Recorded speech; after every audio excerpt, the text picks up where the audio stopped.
We showed you this a couple of weeks ago, an animation of what the new expanded I-70 will look like when CDOT gets done essentially burying it through central Denver. This is the area where it's now elevated by the National Western Complex, and this is a huge project. And families who have lived in the Swansea and Elyria neighborhoods for generations told me they're not happy with this plan. But what this does is it exacerbates the problems, because what it does right now, the bridge underneath I-70 is permeable completely throughout the entire neighborhood.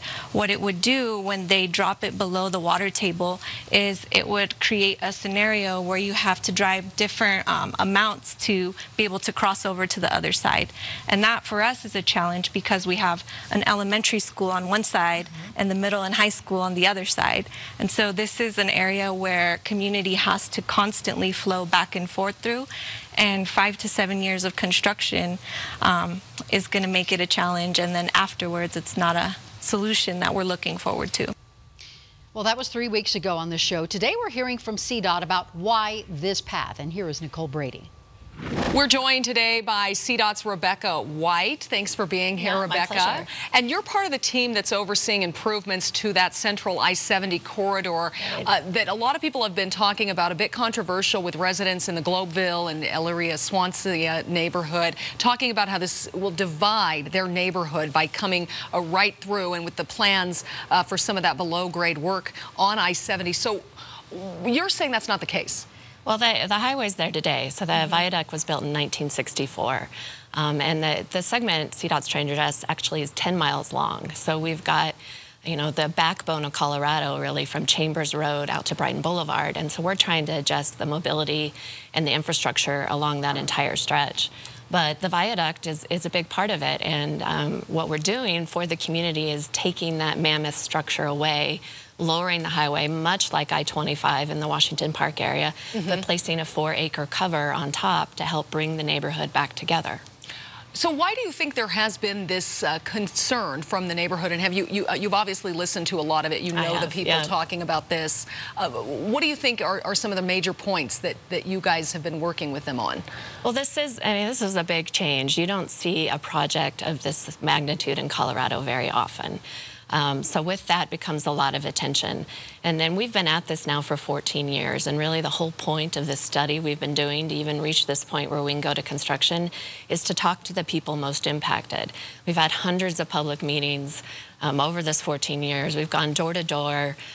We have had neighborhood chats, everything we could think to do to really get opinions, and that's how we came up with the idea to really reverse that viaduct concept on its head. So let's not rebuild a bridge with a bridge. Let's take this in a new direction. Let's build a cover, because there's about 20 of these around the nation that have been built over highways, and they really are vibrant, wonderful spaces. I guess part of the concern would be the amount of time that would be dedicated to the construction on this, and obviously it always disrupts things for a while. What is your response to that? It's going to be a 4 to 5 year construction period, and that'll be across the whole 10 miles. There's really no way around the magnitude of what needs to be done out there, but there's a lot we can do to make it easier on folks. So everything from when work is going on to how clean the equipment is out there, how we control dust, how we work with the neighbors so they know every step that's going on, to make it as smooth as possible. Let's talk again about just why CDOT sees this as such a huge need, getting rid of the viaduct and also remaking that full 10-mile stretch out to Chambers, I believe, on I-70 East. Right, so when we started this project in 2003, we were looking at really 2 problems. One is just congestion. I mean, everyone who tries to get to I-70 or uses I-70 to get to the airport usually sits on it. Today it's congested for about 10 hours a day. There's about 200,000 cars a day to try to come through there. I mean, this highway was built in the 1960s for a population of Colorado of the 1980s, and here we are in 2017 with 40% more population growth on the horizon. So we've got a mobility issue, and this is the last stretch of interstate in the metro area we haven't gotten to yet. If you look at US 36 and I-25, I-225, US 6, we've been able to address the issues on those. So that's the one problem. The other is this bridge. 1964 is old for a structure of this, and it shows it. We have sections of rebar hanging off it now. There's tension rods have popped off at high pressure. So we're watching this structure every single day, but it's on a clock. So between the infrastructure and the mobility issues, that's when you bring this all together that you have this project. Yeah, certainly safety would be an absolute concern. Absolutely, yeah. What's the status right now for the project? So after this 14-year environmental study where we looked at every issue, air quality and the historic properties and all of that, we finally got federal approval in January of this year. So that concluded the study process. Right now we're in the picking a team. So this summer we're going through proposals from the folks who'd like to build this project. We'll pick that team this summer, and then we should be in construction by next spring.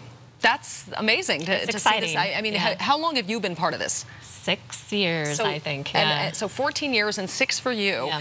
Yeah, what is that like to see this finally coming? I'm excited. I mean, the things that we're working on now are how can we make the job opportunities of this project accessible for the local neighborhoods. So we got special permission to set a local hire boundary. So 20% of the jobs on this project come from the neighborhoods most impacted. That's kind of things that make this, the other elements of the project. So I'm not an engineer, so I like the human side of it, and it's going to be a lot of fun. Very good. Well, we'll be watching it closely, and of course we did have one of the people who has spoken out against it and some of the issues, raised some concerns about this. We've had her on Politics Unplugged as well, so you can go to our website and look for some past interviews on this. But Rebecca White from CDOT, thank you so much. Thank you for your time. For being here today. Yeah, thank you. We'll be right back.